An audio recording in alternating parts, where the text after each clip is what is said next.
ప్రభు అయిన యేసు క్రీస్తు నామంలో ఈ అండగ్రండి గ్రామవాసులందరికీ శుభములండి. దేవుని వాక్యం ఈ విధంగా సెలవిస్తుందండి. యేసు అపవాది చేత మేలు చేయొచ్చు, అపవాది చేత పీడింపబడిన వారందరినీ స్వస్థపరచుచు సంచరించుచుండెను. అంటే యేసు క్రీస్తు ప్రభు వారు ఎవరినైనా సరే, ఎలాంటి వారినైనా సరే ఆయన స్వస్థపరచగల దేవుడండి. అయితే ఒక దేశంలో గెరాసేనులు అనే దేశంలో అపవిత్రాత్మలు పట్టి ఎన్నో అపవిత్రాత్మలు పట్టి పీడిస్తున్న ఒక వ్యక్తి అండి. ఆ వ్యక్తి ఎన్ని సంఖ్యలు వేసినా కానీ వాటిని తెంచేసుకుంటున్నాడు. అంటే ఆ అపవిత్ర ఆత్మలు పట్టి ఆ విధంగా తన మనసును కుదురించట్లేదు అనమాట. కుదురించకపోతే ఎక్కడో సమాధుల దగ్గర తీసుకెళ్ళిపోయి అపవిత్ర ఆత్మలు అక్కడ సంచరిస్తూ తనకు తానే గాయాలు చేసుకుంటూ ఆ సంఖ్యలన్నీ తెంచేసుకుంటూ అక్కడే సంచరిస్తూ ఉన్నాడు. అయితే ఒకానొక రోజు యేసు ప్రభు వారు ఆ దేశం గుండా, ఆ ప్రాంతం గుండా వెళ్తున్నప్పుడు అక్కడ ఆ వ్యక్తి అంటున్నాడు, సర్వోన్నతుడైన యేసు, మాతో మీకేం పని అని చెప్పి. అంటే అపవిత్ర ఆత్మలకు యేసు ప్రభు వారంటే ఎంతో భయం వాటికి. కాబట్టి ఆ విధంగా పలుకుతున్నప్పుడు ఆయన యేసు ప్రభు వారు నీ పేరేంటి అని అన్నప్పుడు సేన అన్నాడు. అంటే సేన అంటే చాలా అపవిత్ర ఆత్మలు ఆయన పట్టేసి ఉన్నాయి అనమాట. అందుకే ఆయన మనసు కుదురించట్లేదు. అందుకని ఆయన ఊరిలో ఉండట్లేదు, సమాధుల్లో తిరుగుతున్నాడు ఎక్కడో నెమ్మది లేక.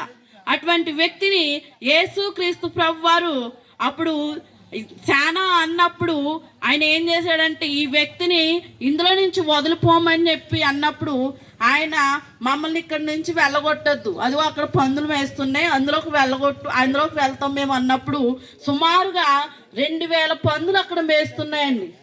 అప్పుడు అవన్నీ ఆ ప్రాణం ఏం చేసినాయి అంటే అవి వాటి ఊపిరి ఆడక సముద్రంలో పడి చనిపోయినాయి.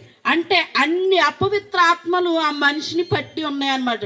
ఆ విధంగా దేవుడు ఎవరినైనా సరే, మీరు లేవలేని స్థితిలో ఉన్నారా, ఒకవేళ ఏదైనా వ్యాధి, ఏదైనా బాధ చేత బాధపడుతున్నారా, ఎవరికి చెప్పుకోలేని రోగంతో ఉన్నారా, అయితే యేసుక్రీస్తు ప్రభు వారు మిమ్మల్ని స్వస్థపరచగల దేవుడు. ఆయన ఆ రోజున దేవుడు వీరందరినీ కూడా మేలు చేసే దేవుడు. ఆయన ఎవరిని కూడా అపకీర్తి చేసే దేవుడు కాదు, అందరికీ మేలు చేస్తాడు ఆయన. కాబట్టి ఆయన మేలు చేస్తూ ఎవరైతే ఈ అపవిత్ర ఆత్మల చేత బాధింపబడుతున్నారో వారందరినీ కూడా విడుదల కలిగించాడండి. అట్టి రీతిగా ఈ రోజున ఎవరు ఏ సమస్యల చేత బాధపడుతున్నారో, ఎవరు ఏ బంధకాల చేత ఉన్నారో వారందరినీ విడిపించడానికే ప్రభు అయిన యేసు క్రీస్తు ప్రభు వారు ఈ లోకానికి 2024 సంవత్సరాల క్రితం ఆయన మానవతారంలో వచ్చాడు. ఆయన ఆదిలో ఉన్న దేవుడే.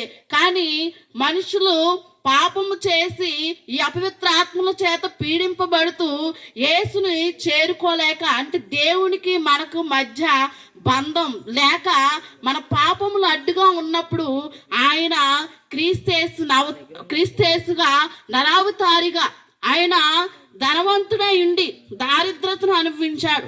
మనందరి కోసం, మన యొక్క పాపములు శాపముల నిమిత్తం, మనందరి నిమిత్తం ఆయన ఈ లోకానికి వచ్చి మనందరి కోసం ఆయన ఎంతగానో సిలువ మరణం పొంది మరలా ఆయన తిరిగి లేచాడండి. ఆయన సజీవుడిగా ఉన్నాడు. అలాంటి సజీవుడు అయిన యేసుక్రీస్తు ప్రభువాన్ని మేమందరము విశ్వసించినట్లుగా మీరందరూ కూడా ఈ సాయంకాలం వేళ ఎవరైతే వింటున్నారో మీరందరూ కూడా యేసుక్రీస్తు ప్రభువారిని విశ్వసించాలని, ఆయన ఇచ్చే గొప్ప రక్షణ మీరందరూ పొందుకోవాలని మేము మీకు అందరూ దేవుడు ఇటువంటి ధన్యత దయచేయును గాక. ఆమేన్. స్తోత్రం స్తోత్రం స్తోత్రం దేవ, మహాగణుడు మహాపరిశుద్ధుడైన యేసయ్య, బంగారమైన పాదాలకు వందనాలు స్తుతులు స్తోత్రాలు చెల్లిస్తున్నాము దేవ. చెప్పబడిన మాటలు బట్టి నీకు వందనాలు ప్రభు. ఆనాడు అపవిత్ర ఆత్మ నువ్వు నజరేయుడైన యేసుగా గుర్తించింది తండ్రి. నిజమే దేవా, నీ స్తోత్రాలు నీకు వందనాలు నాయన. ఏ ఆత్మ నశించిపోవడం నీ చిత్తం కాదు ప్రభు. నశించిపోతున్న ఆత్మ నిమిత్తమే నేను ఈ దివికి అయ్యా దేవా మనిషి కుమారుడిగా దిగి వచ్చావు తండ్రి. నీకు వందనాలు స్తుతులు స్తోత్రాలు ప్రభు. ఎవరైతే పాపమైన బంధకాలతో అనేకమైన అనేకమైన బంధకాలతో నాయన తండ్రి ఉన్నారు, మాకు తెలియదు కానీ నీకు తెలిసిన దేవుడు కదా ప్రభా. నీ చిత్తమైతే విడిపించమని అయ్యా నువ్వే గొప్ప రక్షణ దయచేయమని అడుగుచున్నాను తండ్రి. చెప్పబడిన మాటలు నాయన ప్రతి ఒక్క హృదయంలో ఫలింపు దయచేయమని, ఇచ్చిన ప్రార్థన పాసన చేర్చుకోమని, అనేకులను దర్శించి నీ సన్నిధికి నడిపించుకోమని యేసయ్య దివ్యనామంలో అడిగి వేడుకుంటున్నాను పరమ తండ్రి. ఆమేన్.